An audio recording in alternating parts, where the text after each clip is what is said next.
Мигрантите и евентуалните мигрантски кризи се дел од нашето секојдневие и иднината на Македонија, велат експертите запознаени со оваа тематика. Професорот од правниот факултет Сашо Ѓоргиевски, кој е дел од правната клиника за право на бегалци при Јустинијан I, вели дека нашето општество е длабоко инволвирано во овој проблем и јавноста мора да биде вистински информирана. Проблемот со движењето на популациите, миграцијските движења, бегалците стана дел од нашето секојдневие и секако ќе обстои и како дел од нашата иднина.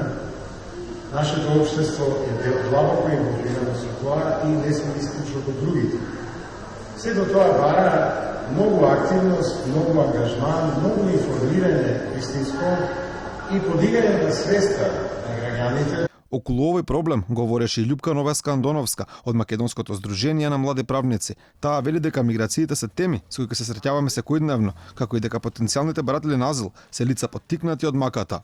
Азилот и миграциите се теми со кои ние како граѓани на оваа држава се среќаваме се почесто поради нашата географска позиција кои светските прилики.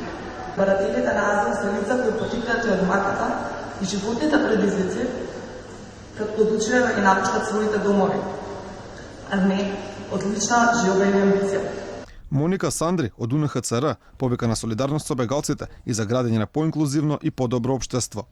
Секоја година на овој ден повикуваме на солидарност со бегалците. Оваа година го покануваме секој човек поединечно и колективно да направи конкретни чекори за да покаже поддршка за луѓето кои немале друг избор освен да избегаат од своите домови.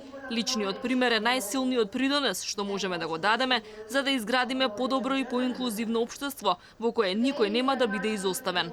Голема бегалска криза во Македонија имаше во првата половина од 2015 година, период во кој од 5000 до 10.000 мигранти дневно минуваа низ граничните премини.